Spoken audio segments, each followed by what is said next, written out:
Australians don't need much of an excuse for a barbecue. In Kevin Rudd's own electorate of Griffith in Brisbane, parents from the local school did a bit of fundraising feeding early voters. Only once in the past 40 years has Griffith abandoned Labor.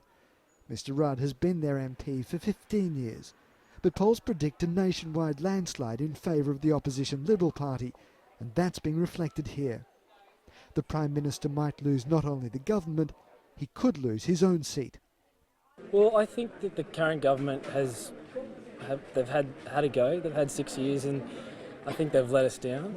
As it always goes, we have a Labor government for a little while and then we need a Liberal government to get our spending under wraps. We all have businesses, so the Liberal government is definitely where I will be voting because Labor has just not been doing their job. Even as he and his wife Therese went to cast their ballots, protesters dogged Kevin Rudd, shouting slogans against his controversial policy of shipping asylum seekers to Papua New Guinea.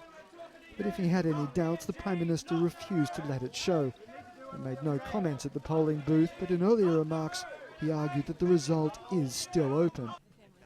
And at least on that issue, his challenger Tony Abbott agrees.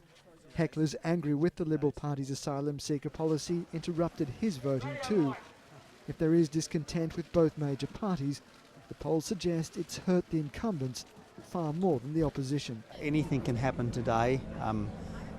The electorate, I think, is wanting to change, but there are a lot of distractions out there, a lot of minor parties and independents running. It's a massive Senate ballot paper. It's very important if people want to change the government, they vote for the coalition in the House and in the Senate. In Australia's system of government, the parliamentary election should produce a clear winner, but it is the upper house that has the potential to create an upset.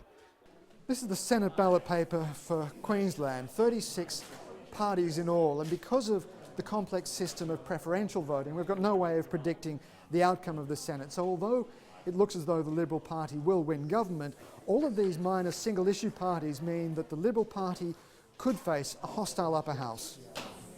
If no party wins a clear majority in the Senate, there will be a furious round of coalition building in the weeks to come.